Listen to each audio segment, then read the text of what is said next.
Isna wa salasun 32. Wal kadhibul mukhtalaqul masnu'u 'ala nabi fadzalikal mawdu'u. Wal kadhibul mukhtalaqul masnu'u.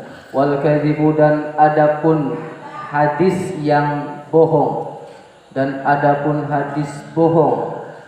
Kadzib bohong. Al-Kadzab itu kan pembohong. Kayak Nabi bohong tapi ya. Musailamah Al-Kadzab kan dia ngaku Nabi, akhirnya dilabeli Musailamah Al-Kadzab. Musailamah si Nabi pembohong. Wal kadzibu, dan adapun hadis bohong. Al-mukhtalaqu, yang direka-reka, direkayasa. Al-mukhtalaqu, yang direkayasa, direka-reka. Al-masnu'u, yang dibuat-buat. Masnu', sona'a, membuat. Sona'a, isna', buatkan. Biasanya begitu. Isna' li qahwa, buatkan saya kopi. Sona'a, masnu', dibuat-buat. Hadis yang bohong, hadis yang direkayasa, hadis yang dibuat-buat. Ini penekanan 3 kali, diulang 3 kali. Ini kan maknanya sama kan? Maknanya sama. Namanya kalau di nahwu adalah taukid, penguat. Penguat. Bisa maknanya sama diulang 3 kali, jadi menguatkan. Hadis bohong, hadis yang direkayasa, dibuat-buat, ya, itu namanya lanjutannya ala nabi, masih lanjutannya ala nabi, kepada Nabi sallallahu alaihi wasallam. Ala nabi, kepada Nabi sallallahu alaihi wasallam. Hadis bohong yang direkayasa, yang dibuat-buat, ala nabi, mengatasnamakan Nabi sallallahu alaihi wasallam. Fadzalikal mawdu'u, maka itu adalah maudhu', hadis maudhu'. Hadis yang bohong, hadis yang direkayasa, hadis yang dibuat-buat atas nama Nabi sallallahu alaihi wasallam, namanya adalah hadis maudhu'. Nah, ini udah jelas. Jadi hadis maudhu' itu apa? Hadis bohong. Atau bisa kita artikan hadis maudhu' adalah hadis palsu. Ya, hadis palsu. Kenapa kok dinamakan hadis palsu? Karena dia bukan hadis tapi mengatasnamakan Nabi sallallahu alaihi wasallam. Maka ini hati-hati. Hadis maudhu'. Dia bukan hadis. Ulama di sini ada 2 pendapat. Hadis maudhu' bukan termasuk hadis. Ya, bukan termasuk hadis.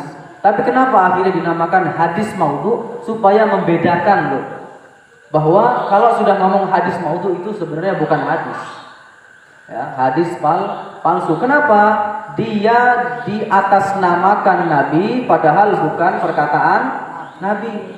Diatasnamakan pekerjaan Nabi padahal Nabi nggak pernah ngelakuin itu. Itu namanya hadis maudhu'. Apa tadi hadis maudhu'? Yang direkayasa, atau mudahnya hadis palsu. Apa pengertian palsu? Bukan dari Nabi, tapi diomong ini dari Nabi, itu hadis palsu. Contohnya ini yang pertama yang di atas. Qala Nabi sallallahu alaihi wasallam, ya, al-badhinjan dawaun likulli da'. Ini hadis terjadi ini. Ya, ini terjadi. Ya, tapi bukan hadis. Sebenarnya ini bukan hadis. Ini cuma pedagang itu mau promosiin dagangannya. Apa badhinjan? Artinya badhinjan apa? Terong. Terong. Al-badhinjan, terong itu dawaun, obat, likul lidah, segala penyakit. Ya, terong ini adalah obat segala penyakit. Dia ngomong begini. Nabi SAW bersabda, terong adalah obat segala penyakit. Mari Bapak Ibu silakan beli terong saya murah. Karena kata Nabi, terong adalah obat segala penyakit. Nah, ada motif apa? Supaya dagangannya laku. Dia jual terong. Ya bisa aja kalian jual madu. Barang siapa, kata Nabi SAW, barang siapa yang minum madu, maka pahalanya seperti orang sholat sunnah 70 rakaat. Misalnya. Ya, angel. Jualan bakso, barang siapa yang makan 3 pentol bakso, maka dia sama seperti 3 rakaat sholat. Nah, misal ada motif supaya dagangannya laku, make nama Nabi. Nanti hukumnya di terakhir. Apa hukumnya di terakhir? Ya bawa-bawa nama Nabi, padahal itu bukan perkataan Nabi. Emang ada zaman Nabi bakso? Enggak ada. Kalau terong masih ada zaman Nabi, madu masih ada zaman Nabi. Tapi dari perkataannya juga aneh kan? Aneh enggak kalau misalnya saya mengatakan dari Nabi Shallallahu Alaihi Wasallam, barang siapa yang minum madu, maka seperti pahalanya orang 70 rakaat sholat sunnah. Aneh enggak? Aneh. Ya, kayak begini. Terong adalah obat segala penyakit. Coba dicek secara ilmiah. Kata-kata Nabi, walaupun dicek secara ilmiah pasti betul. Terong itu kadang jadi penyakit. Ya toh? Kadang memang buat mengenyangkan, buat sehat, tapi bukan jadi obat segala penyakit. Iya, memang bisa disulan terus minum terong, makan terong jadi obat. Enggak kan? Enggak. Agak aneh. Pertama, ada motif buat keuntungan pribadi. Itu. Kenapa dia itu membuat hadis palsu? Karena ada keuntungan pribadi dia. Dia jualan madu, promosiin madu, kata Nabi. Kalau beneran nggak apa-apa ya. Kalau bohongan, dia jualan sosis, ya. Barang siapa yang makan 1 lajur sosis, maka dia akan kuat berdiri sholat 50 rakaat. Ngada aja. Contoh-contohnya begitulah. Ya, bukan perkataan Nabi, tapi disandarkan, diatasnamakan Nabi Shallallahu Alaihi Wasallam. Contoh yang kedua nih, apa contoh yang kedua di sini? Hadis man sholat duha. Nah ini kayaknya iya kan? Coba dilihat. Man sholat duha, barang siapa yang sholat duha kaza wa kaza rakaatan, seperti ini rakaatnya, seperti ini rakaatnya, kaza wa kaza itu seperti ini. Wa'tiya sawaba sab'ina nabiyyan, maka dia akan diberi pahala setara 70 nabi. Eneng. Ya. Siapa yang sholat duha, dia akan dikasih pahala setara 70 nabi. Enggak usah yang lain, kayak gitu mah sholat duha aja. Nabi 1 aja udah luar biasa kan pahalanya, 70 nabi. Masuk akal enggak? Enggak masuk akal. Kayaknya betul kan, ini apa ini? Dia punya motivasi supaya umat muslim gemar sholat duha, tapi penyampaiannya salah. Ya, betul niatnya bagus supaya motivasi ibadah sholat duha. Karena sholat duha itu bagus kan, memperlancar rezeki dan lain-lain kan. Itu sholat duha. Setiap rusuk kita harus disedekahi. Salah satunya dengan sholat duha, itu ada kan begitu. Tapi kalau dia mengatakan dengan seperti ini, barang siapa yang sholat duha, maka akan diberi pahala seperti pahalanya 70 nabi.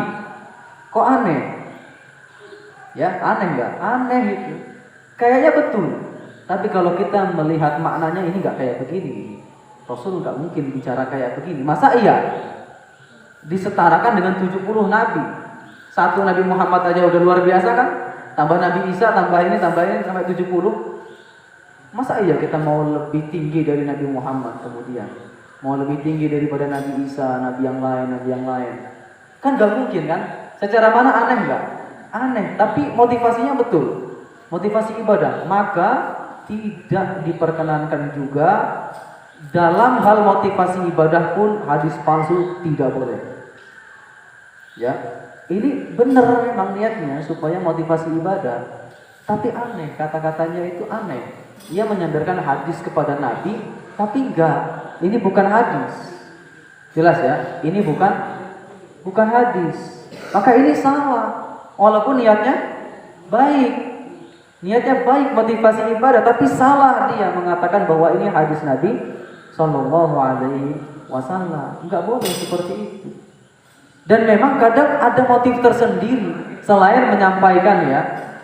Biasa kan para dai gitu, para yang menyampaikan ilmu agama kemudian tidak memilah-milah, dia menyampaikan dikatakan hadis supaya tenar. Supaya tenar. Enggak ada loh sebelumnya hadis yang mengatakan ini, kok saya ngatakan itu, kan jadi tenar tuh, jadi viral. Ya toh? Oh ini apa, saya dapat ilmu baru dari sini. Ada hadis kayak gini loh. Siapa yang sholat duha dikasih pahala setara 70 nabi. Bukan orang-orang enak ya. Bagus ini, bagus ini. Karena mengira bahwa itu hadis, padahal bukan hadis. Kalau dicek, apa ada sanadnya? Di sini juga disebutin cuman begitu saja. Bahwa hadis man sholla, ada hadis man sholla, sanadnya nggak ada. Mana sanadnya yang nyampe ke Nabi SAW? Jalurnya an siapa ya kan? An siapa, nggak ada sanadnya. Cuman hadis man sholla duha, ya, yang atasnya qala Nabi langsung, qala Nabi SAW, sanadnya mana? Nggak ada sanadnya. Ya, nggak ada sanadnya. Tuh. Jadi jangan mengatakan bahwa ini dari Nabi SAW. Kalau nggak mengatakan dari Nabi, hanya pendapat qaul itu nggak masalah. Ya, nggak masalah. Kayak kata-kata Imam Syafi'i, saya sering kan kalau kata-kata Imam Syafi'i saya ngomong ini dari Imam Syafi'i, bukan dari Nabi. Ya, kalau dari Nabi harus jelas dulu, harus jelas dia statusnya apa. Kalau dari Nabi, hadis sahih, hadis hasan, hadis dhaif, 3 ini kan. Adapun hadis-hadis yang macam-macam kan muaranya 3 ini, ya toh. Hadis masyhur, masuk mana dia masyhurnya? Sahih, hasan, dhaif. Udah 3 ini aja. Hanya 3 ini. Kalau dia nggak masuk ke dalam hadis hasan, hadis sahih, hadis dhaif, ya sudah, berarti dia bukan hadis. Ya bukan hadis. Inilah. Maka ada ulama yang membedakan hadis tingkatannya jadi 3. Yang pertama sahih, hasan, dhaif. Yang keempat maudhu. Ini hanya permisalan bahwa dia bukan hadis. Maudhu itu dikeluarkan daripada tataran hadis gitu. Karena apa? Hadis palsu, nggak boleh. Ya, maka kalau kalian mau menyampaikan hadis, dicek dulu betul apa enggak, ada riwayat siapa. Maka buku-buku Islam itu mesti ada. Kalau nggak ada tulisan misalnya HR siapa, oh ini jangan. Kalau ada hadis, lihat, cek dalam bahasa Arab rawahu siapa. Kalau di Indonesia kan HR, hadis riwayat Bukhari, hadis riwayat Muslim, ya kan? Atau muttafaqun alaih. Muttafaqun alaih itu Bukhari, Muslim. Mesti ada HR-nya, HR An-Nasa'i, HR Tabrani. Kalau nggak ada begitu, wah ini jangan-jangan ini. Ini jangan. Bukan hadis. Cek itu kalau nggak ada HR siapa. Ya. Karena yang bisa meriwayatkan yaitu hadis riwayat siapa? Bukhari, Muslim, Nasa'i, Ahmad, Tabrani, Tirmizi, imam-imam yang meriwayatkan. Mereka semua nggak meriwayatkan, kok ada ulama tahun 2024 meriwayatkan hadis, jelas palsu. Ya, ulama-ulama hadis yang tadi meriwayatkan Tabrani dan lain-lain, Tirmizi, ya, kemudian Bukhari, Muslim dan lainnya tidak meriwayatkan hadis itu. Ujug-ujug sekarang ini ada yang meriwayatkan hadis baru. Zaman dulu nggak pernah ada hadis itu. Tahun 2024 ada yang meriwayatkan hadis, barang siapa yang makan bakso 5 pentol maka setara dengan 5 rakaat sholat sunnah. Ini bukan salah hadisnya, salah yang ngomong.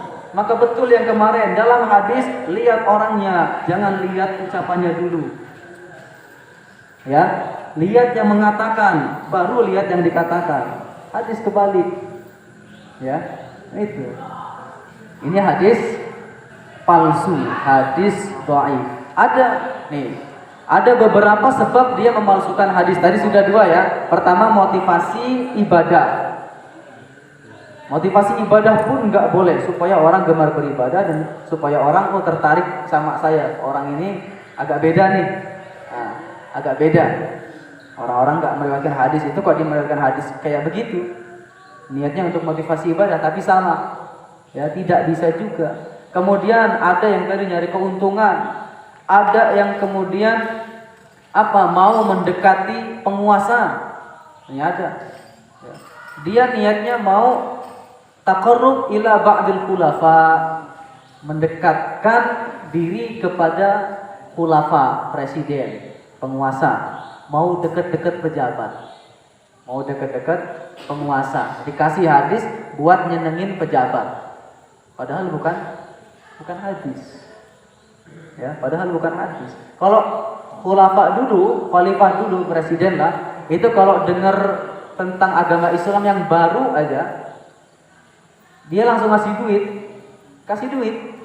Ada yang datang meriwayatkan hadis, oh baru nih dia dengar, kasih duit pulangnya, berapa dinar gitu kan, kasih duit. Banyak lagi yang kasih duit. Ya ada periwayat hadis juga, siapa itu lupa saya.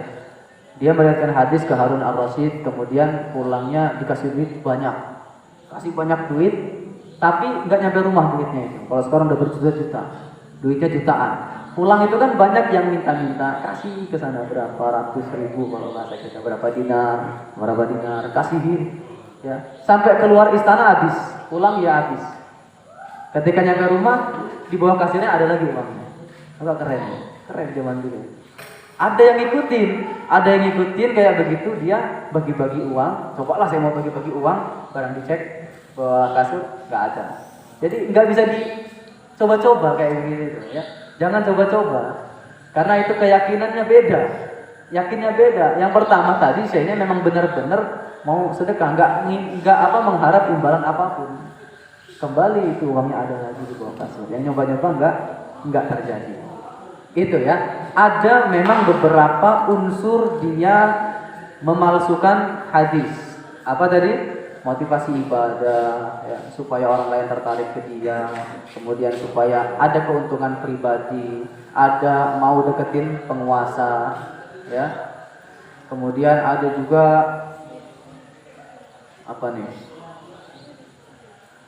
min ajlil istihar, supaya viral. Supaya masur, bahasakan viral kan sekarang, supaya viral, terus malsuin hadis. Nah ini, kalian kalau mau viral kan harus aneh-aneh itu sekarang ini. Dari dulu juga sama. Dulu itu kalau mau viral aneh-aneh juga, malsuin hadis. Viral dia nantinya. Orang yang lain enggak meriwayatkan hadis ini, kok dia meriwayatkan. Hadisnya enggak pernah ada di hadis-hadis yang lain. Kitab-kitab hadis yang memang mu'tabar, ya, ada 9 kitab hadis mu'tabar, namanya kutub tis'ah. Ada kutubus sittah, ya. Kutubus sittah itu kalau kalian hafal labelnya Hadratus Syekh, ya. Di Indonesia ada kan Hadratus Syekh Hasyim Asy'ari, pendiri NU. Hafal beliau 6 kitab hadis, tebal-tebal, bukan hadis arba'in, ya. 6 kitab hadis tebal-tebal hafal. Apalagi 9 kitab hadis. Udah, kalau di 9 kitab hadis itu enggak ada, di 6 enggak ada, cari yang 9 sih. Enggak ada juga. Kok dia meriwayatkan hadis itu? Palsu. Ya, palsu. Apalagi zamannya sudah modern, udah 2000-an. Sekarang Masehinya Hijriahnya 1445. Oh, kok di abad ke-10-an, 1000 ke atas ada yang meriwayatkan hadis. Dulunya enggak pernah ada. Itu bisa jadi hadis palsu, ya. Nah, bagaimana kemudian hukum hadis palsu? Nah, perhatikan ya. Hukum hadis palsu. Apa hukumnya hadis palsu? Kata Nabi Shallallahu Alaihi Wasallam, inna kadziban alayya laisa kakadzibin ala ahadin. Faman kadzaba alayya muta'ammidan falyatabawwa maq'adahu minan nar. Hadis muttafaqun alaih. Artinya diriwayatkan oleh Bukhari dan Muslim. Terkuat hadis sahih adalah hadis Bukhari Muslim. Ini hadis paling kuat derajatnya. Apa kata Nabi sallallahu alaihi wasallam? Sesungguhnya berbohong atas namaku bukan sama berbohong atas nama orang lain. Ya, bohong atas namaku itu beda dengan berbohong atas nama orang lain selain aku, kata Nabi. Faman kadzaba alayya muta'ammidan, barang siapa yang berbohong atas namaku muta'ammidan secara sengaja falyatabawwa maq'adahu minan nar, ambillah bagianmu di neraka. Neraka langsung ancamannya. Ya, enggak lagi ngomong dosa-dosa lagi. Neraka langsung ancamannya. Makanya jangan mudah kalian bilang hadis. Cari dulu ada enggak HR-nya itu loh di Indonesianya. Kalau beneran ada HR-nya, ya ini hadis ini. Ya. Kalau enggak ada, wah kayak begini al-badhinjan dawaun likulli dha. Kata Nabi SAW, terong adalah obat segala penyakit. Waduh. Bahaya dapat kecaman falyatabawwa maq'adahu minan nar, ambil bagianmu di neraka. Ya, ini hadis bohong. Tapi memang ini ada muta'ammidannya, secara sengaja. Kalau dia nggak tahu ya nggak dosa. Dia sudah tahu ini bukan hadis, tapi masih disampaikan ke orang lain dengan mengatakan bahwa ini hadis. Falyatabawwa maq'adahu minan nar, ambil bagianmu di neraka. Dosa dia. Ya, dosa. Dia udah tahu ini bukan hadis, disampaikan ini hadis, dosa dia. Jangan sembarangan masalah hadis ini. Harus teliti. Ini hadisnya sahih. Paling sahihnya sahih ini ya, Bukhari Muslim. Ya, paling sahihnya sahih. Barang siapa yang berbohong atas nama Nabi secara sengaja, artinya dia sudah tahu masih meriwayatkan hadis itu, maka ambillah bagian di neraka. Ya, maka di sini zahaba jumhur ahli sunnah. Jumhur ulama ahli sunnah, ya, jumhur ulama ahli sunnah sepakat apa? Anta ammadal kadhiba ala Rasulillah sallallahu alaihi wasallam haramun. Sengaja berbohong atas nama Nabi itu haram. Ya, sengaja berbohong atas nama Nabi haram. Ini siapa? Kata siapa? Mayoritas ulama ahlus sunnah. Ya, jumhur itu udah mayoritas. Semua mazhab, ya baik Hanafi, Maliki, Syafi'i, Hambali sepakat haram. Ya, meriwayatkan hadis palsu dengan sengaja, kalian sudah tahu meriwayatkan tetap haram. Wa huwa min kaba'iriz dzunub, itu adalah dosa besar. Ya, meriwayatkan hadis palsu adalah dosa besar. Meriwayatkan itu apa? Menyampaikan hadis palsu dosa besar. Apakah kafir? Ada dua nih pendapat. Kafir enggak dia? Ada yang mengatakan kafir loh sampai. Karena menjaga banget, apalagi mazhabnya Imam Malik.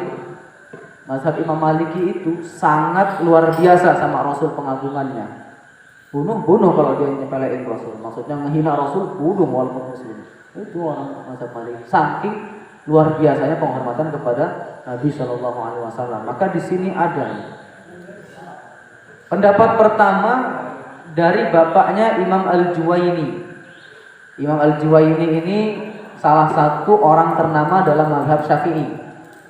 Ya, salah satu orang ternama mazhab Syafi'i. Bapaknya mengatakan kafir kalau dia sengaja menyampaikan hadis palsu. Tuh, pendapat pertama. Walaupun ini beda pendapat saja ya. Ada yang ngomong kafir, ada yang enggak. Ini pendapat bapaknya Imam Haramain, kafir orang yang sengaja menyampaikan hadis palsu padahal dia tahu. Kemudian pendapat yang kedua, pendapat mayoritas ulama. Ini mayoritas. Biasanya kalau ada pendapat satu dengan mayoritas, lebih milih pendapat mayoritas. Ya, kebanyakan ulama pendapatnya apa? La yukaffar, dia enggak kafir, wa inna ma yufassak, dan dia adalah orang fasik, pelaku dosa besar. Ya, dia orang fasik, dan ketika dia sudah ketahuan sering atau pernah meriwayatkan hadis palsu, wa turaddu riwayatahu kulluha, semua periwayatannya ditolak. Ya, semua periwayatannya ditolak. Artinya dia udah nggak boleh ngomongin hadis lagi. Dia nggak boleh meriwayatkan hadis lagi. Ya, nggak boleh meriwayatkan hadis karena dia sudah pernah ketahuan memalsukan hadis. Ini, ya, karena dosanya besar. maka dia nggak diterima lagi. Kalau ngomong hadis nggak diterima lagi dia. Karena pernah memalsukan hadis, nggak sembarangan ya, nggak sembarangan. Ada nggak sih yang boleh meriwayatkan hadis palsu? Saya ini meriwayatkan hadis palsu loh, di depan ini ngasih 2 hadis palsu. Maka di sini ada yang selanjutnya, hukum meriwayatkan hadis palsu. Ittafaqal ulama ala tahrim riwayatil maudhu. Haram meriwayatkan hadis palsu ma'al ilmi biwad'ihi. Kalau dia tahu bahwa ini hadis palsu, tuh ya. Kalau dia tahu ini hadis palsu, haram meriwayatkannya. Kecuali wa yajuzu zikrahu ala sabili bayanihi. Dia boleh meriwayatkan hadis palsu asal ada penjelasan bahwa ini hadis palsu. Seperti mengatakan di bawahnya, hadza hadisun maudhu'un. Ini adalah hadis palsu. Ya. Saya sudah ngasih di atasnya hadis maudhu, hadis palsu. Dengan saya nggak bilang, saya tinggalin aja ini saya sudah nggak berdosa. Kenapa? Atasnya sudah saya tulis hadis ini palsu. 1, dengan tulisan saya tulis bahwa ini hadis palsu, maka nggak berdosa dia. Kedua, ngajar ini dengan mengajarkan bahwa hadis palsu kayak apa, kan harus ngasih contoh toh? Gak bisa kita ngajarin terus gak ngasih contoh hadis palsu. Maka mesti diriwayatkan hadis palsu. Dan itu boleh karena untuk pengajaran. Pengajaran itu mesti kita jelaskan bahwa ini adalah hadis palsu. Ya, kita harus jelaskan bahwa ini adalah hadis palsu. Maka boleh meriwayatkan hadis palsu, syaratnya adalah ada penjelasan bahwa itu hadis palsu. Dalam ngajar gak mungkin kita gak meriwayatkan hadis palsu. Kita sampaikan hadis palsu dan katakan bahwa ini hadis palsu. Jangan dipakai. Ya, jangan dipakai. Walaupun untuk motivasi ibadah, jangan dipakai. Ya. Kemudian ya hadis yang kedua nih. Apakah kemudian kita nggak boleh sholat duha? Enggak ya. Perhatikan. Kita sholat duha itu sunnah Nabi. Ada hadis yang lain yang mengatakan sholat duha adalah sunnah. Nabi pernah sholat duha soalnya, walaupun nggak istiqomah. Nabi itu selalu melaksanakan sesuatu istiqomah, tapi sholat duha pernah nggak istiqomah, nggak sholat duha. Supaya apa? Supaya nggak diwajibin. Nabi itu begitu. Ketika Nabi nggak sholat duha, bukan nggak istiqomah, tapi supaya nggak diwajibin. Nabi pernah sholat duha. Maka sholat duha itu sunnah. Tapi jangan sholat duha karena termotivasi oleh hadis ini. Jelas? Bisa dipahami ya? Bukan berarti saya nggak boleh jangan sholat duha. Enggak, sholat duha tetap sunnah dengan hadis yang lain yang derajatnya sahih, yang derajatnya hasan. Dhaif kan enggak ada? Dhaif boleh untuk motivasi sholat duha. Tapi palsu tidak boleh. Jangan kalian sholat duha terpaku dengan hadis barang siapa yang sholat duha akan diberikan pahala 70 nabi. Nggak bolehnya di situ. Ya, jangan berpatokan dengan hadis palsu ini. Tapi sholat duhanya tetap sunnah. Terong, apakah terong itu haram kemudian? Enggak haram. Ya, makan terong itu boleh. Tapi yang nggak boleh apa? Yang nggak boleh yang ini meriwayatkan bahwa terong itu obatnya segala penyakit, meriwayatkannya dari Nabi. Itu yang nggak boleh. Kalau kalian pengen ngomong terserah, tapi jangan pakai Nabi. Ya, pengen ngomong terong ini sangat bagus untuk khasiat tubuh, silahkan. Yang penting jangan nyantumkan nama Nabi. Gitu ya, jelas ya. Ini hadis maudhu, hadis palsu. Dan ini ada beberapa terjadi di dalam dunia kita. Banyak meriwayatkan hadis palsu. Kemungkinan karena dia tidak tahu, ya kita husnuzonnya begitu. Ya, husnuzonnya mereka nggak tahu, maka kita kasih tahu. Ya, kan pernah saya waktu ngajar di Arba'in Nawawi yang itu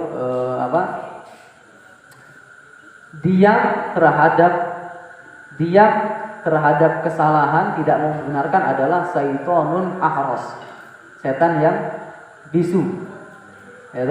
Diam terhadap hal-hal yang tidak benar tidak mau nasihatin ya, dia yang berhadap hal yang tidak benar adalah syaitonun ahros, setan yang bisu. Maka jangan kemudian kita latah ikut-ikutan. Dan sekarang ini mau Ramadan banyak nantinya. Ya, ada hadis mengatakan siapa yang malam sholat taraweh malam pertama dia akan seperti terlahir dari rahim ibunya, nggak punya dosa. Malam kedua sholat taraweh maka dia akan orang tuanya diampuni dosa-dosanya. Malam ketiga taraweh dia dipanggil oleh Allah dari arsy, dikatakan bahwa dosa-dosanya diampuni. Itu palsu. Itu mau dan itu tersebar di dunia kita karena ada dalam satu kitabnya. Ya, ada dalam satu kitab yang di kalangan pesantren sudah masyhur, Durratun Nasihin. Ini jadi PR kita ketika ngaji hadis dengan beliau ahli hadis Dr. Ikhwani. Ini jadi PR kita. PR apa? Ini banyak di kitab ini hadis palsu. Tapi karena ini sudah masyhur di pesantren, seolah-olah ini beneran hadis. Mereka nggak tahu, salah gurunya. Ya, salah gurunya. Ngapain ngajarin kitab itu? Ya, ngapain ngajarin kitab itu? Salah di situ. Kenapa? Beliau ya penulisnya adalah di tahun keberapa kalau tidak salah, di tahun 10-an, 10 abad ke-10-an, 1000-an. Sedangkan periwayatan hadis cuma di abad keempat. Batas periwayatan hadis di abad keempat. Artinya tahun 400-an itu masih boleh. Setelah tahun 400-an udah nggak boleh lagi meriwayatkan hadis. An itu nggak boleh lagi. Beliau ada di abad ke-10 tahun 1000-an meriwayatkan hadis. Sanadnya mana? Ya, pertama sanadnya mana? Kemudian dicari di 6 kitab hadis nggak ada, di 9 kitab hadis nggak ada. Maka ini bagaimana statusnya ini? Sedangkan nama tarawih saja dibuat oleh siapa? Nama tarawih itu dibuat oleh siapa? Khalifah Umar bin Khattab. Kalau Rasulullah SAW bersabda ada tarawih, itu sudah ada indikasi palsu. Dari mana? Dari kata-kata tarawih Rasul nggak pernah ngomong. Ya, Rasul itu nggak pernah ngomong tarawih. Apa hadis satu-satunya hadis taraweh adalah yang sahih di dalam Bukhari ada man qama ramadhana imanan wa ihtisaban ghufira lahu ma taqaddama min zambi. Silakan cari di hadis Bukhari ada, saya udah ngaji soalnya. Ada di situ. Man qama ramadhana imanan wa ihtisaban ghufira lahu ma taqaddama min zambi. Barang siapa yang salat tarawih, barang siapa yang salat malam, qama Ramadan, salat malam bulan Ramadan dengan keimanan dan mengharap pahala dari Allah, maka akan diampuni dosa-dosanya yang kecil. Nah, ini semuanya diampuni kayak dia lahir lagi. Ya, terus malam kedua salat orang tuanya diampuni dosa-dosanya. Malam ketiga salat Allah manggil dari ars tuh. Kok angan-angan amat gitu kan? Allah manggil kamu dari ars. Aneh. Ya aneh, secara logika aneh. Ya. Itu hadis palsu dan ini menyebar di mana-mana. Saya sering komen sudah ini. Tapi komen dikiranya nanti, oh ini bukan NU, mana ada bukan NU. Ya. Kitabnya itu. Maka beliau Dr. Ikhwani guru saya dan kita waktu ngaji membahas kitab itu Durratun Nasihin namanya. Bagaimana kita menyikapi kitab Durratun Nasihin yang kata Profesor Dr. Ali Ya'qub, pendiri Pondok Pesantren Darussunnah Jakarta, beliau sudah wafat ya, gurunya Ustadz Saiful Hadi Metro Pusat. Beliau kan pernah mondok di Darussunnah. Beliau mondok sama Profesor Dr. Mustafa Ya'qub, dalam bukunya mengatakan bahwa Durratun Nasihin ini banyak hadis palsu.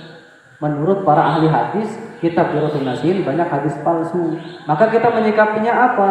Kita menyikapinya ambil nasihatnya, hadisnya, cek dulu. Jangan langsung disampaikan hadisnya. Kalau sahih, hasan, dhaif, silakanlah sampaikan karena itu adalah kitab untuk nasihat. Karena di bawahnya jelas ya. Di bawahnya jelas Durratun Nasihin fil wa'dhi wal irsyad. Berarti kan? Dan enggak salah mana pondok. Duratun Nasihin fil wa'zi wal irsyad, di dalam nasihat dan bimbingan. Penulisnya bukan ahli hadis. Penulisnya adalah kayak dai gitu loh, pendai, motivator kalau sekarang, motivator, pendai. Itu jadi namanya motivator kan, pendai. Seneng ngumpulin kata-kata yang agak lebay, yang agak indah. Ya kalau didengerin orang itu jadi terpana dengan kata-kata itu tanpa mengecek status hadisnya. Kenapa? Kalau 1, 2 mah masih oke lah, masih oke. Ini banyak soalnya, banyak. Saya buka itu kan ada kitab namanya Qurratul Ain, Qurratul Ain Bisyarhi Duratun Nasihin, karya anaknya Mbah Maimun Zubair. Kalian tahunya kan Mbah Maimun Zubair itu zikir, beliau itu alim, ya.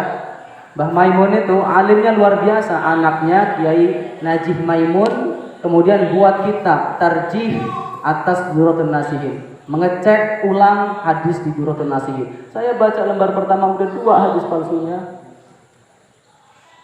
Ya, lembar pertama udah 2 hadis palsunya. Banyak di situ hadis palsu. Maka kalau mau belajar Duratun Nasihin, belajarlah dari kitabnya Kiai Najih Maimun, anaknya Mbah Maimun Zubair. Itu ada kitabnya. Jadi hadisnya ditulis footnote-nya, ini hadis sahih riwayat ini hadis hasan riwayat ini hadis dhaif riwayat ini hadis maudhu. Beliau tawaduknya begini mengatakan hadis maudhu. Saya enggak pernah menemukan hadis ini dalam bacaan-bacaan saya manapun. Itu tandanya maudhu. Nah, ditulis.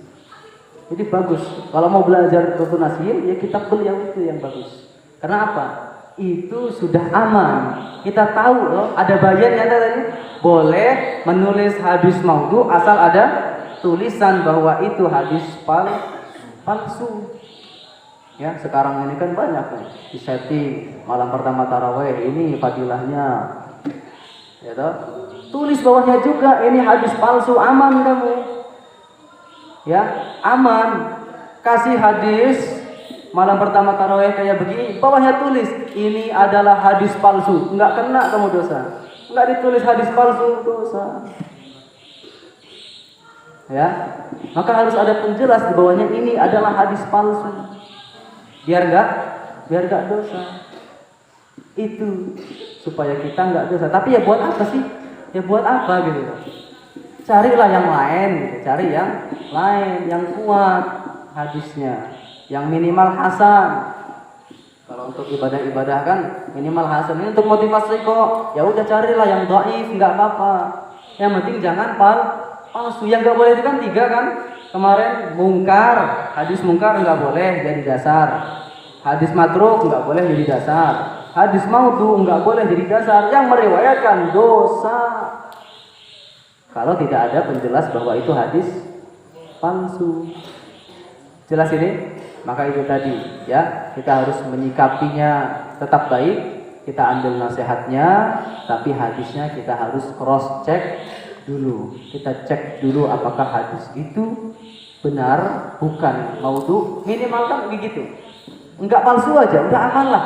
Kan memang kitabnya nasihat. Kitab-kitab nasihat, kitab-kitab adab itu biasanya memang kitab-kitab fadilah keutamaan itu hadisnya banyak banyak dhaifnya. Tapi enggak apa-apa. Dhaif masih bisa dipakai. Tapi maudhu palsu tidak bisa dipakai. Maka itu kita juga harus belajar menyeleksi apakah ini benar atau enggak. Kelihatannya apa? Hadis palsu itu kelihatan dari lafaz-lafaznya agak lebay. Dan ini salah satu kalau kita melihat makna hadis bahwa hadis ini palsu apa? 1, hadis ini amalannya ringan, pahalanya besar banget. Pahalanya besar banget. Ini tadi kan salat tarawih malam pertama dia akan diampuni dosanya seperti terlahir dari rahim ibunya, enggak punya dosa apa-apa. Loh, dosa besar itu enggak hilang dengan itu. Orang yang hadis sahih aja apa? Siapa yang salat tarawih di malam Ramadan terus menerus, dia hanya mengharap pahala, diampuni dosa kecilnya. Bukan dosa besarnya diampuni, bukan. Dosa kecil yang diampuni. Lah ini semua dosanya hilang seperti bayi yang lahir. Kok bisa? Ya kok bisa dengan hanya sholat tarawih pertama? Udahlah, saya nggak mau sholat apapun. Dah sholat tarawih malam pertama aja, saya seperti lahir seperti anak bayi lagi, nggak punya dosa. Tahun berikutnya nunggu tarawih pertama sholat lagi, abis itu nggak pernah sholat lagi. Ya, nggak pernah ibadah lagi, masih ya terus. Nunggu Ramadan lagi, malam pertama saya sholat tarawih, hilang lagi dosa-dosa semuanya. Masuk akal enggak? Kan enggak masuk akal itu.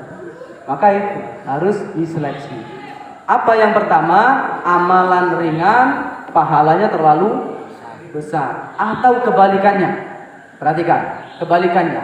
Dosanya ringan, amal keburukannya adalah dosa ringan, tapi dosanya disampaikan besar. Dia melakukan perbuatan ringan, tapi dosanya sangat besar. Dia melakukan perbuatan, pahalanya sangat besar. Dia melakukan perbuatan, dosanya sangat besar. Ini indikasi hadis palsu. Contohnya apa hadis palsu? Barang siapa, ada ini, man takallama bi kalami dunya fil masjid gitu. Barang siapa yang berbicara masalah dunia di masjid, maka tidak diterima amalannya selama 40 tahun. Kita umurnya berapa? Enggak nyampe 40 tahun kita ngomong di masjid. Ngomongin apa kita di masjid? Ya, ngomongin masalah dunia banyak. Gosipin orang di masjid, 40 tahun dosa kamu. Enggak diterima amal 40 tahun. Ada hadis begitu. Ya, atau enggak ngegibah. Ya, di masjid terus ngomong, tadi motormu baru ya? Ngomongin dunia itu, ngomongin motor. Dosa 40 tahun. Ya. Ya toh?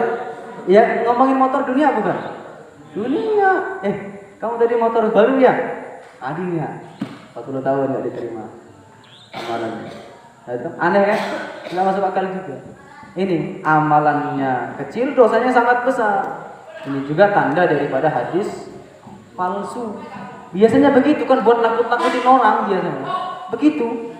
Biar dia itu memang mulia ya tujuannya. Kita memang nggak boleh di masjid itu ngomongin dunia terus. Jangan.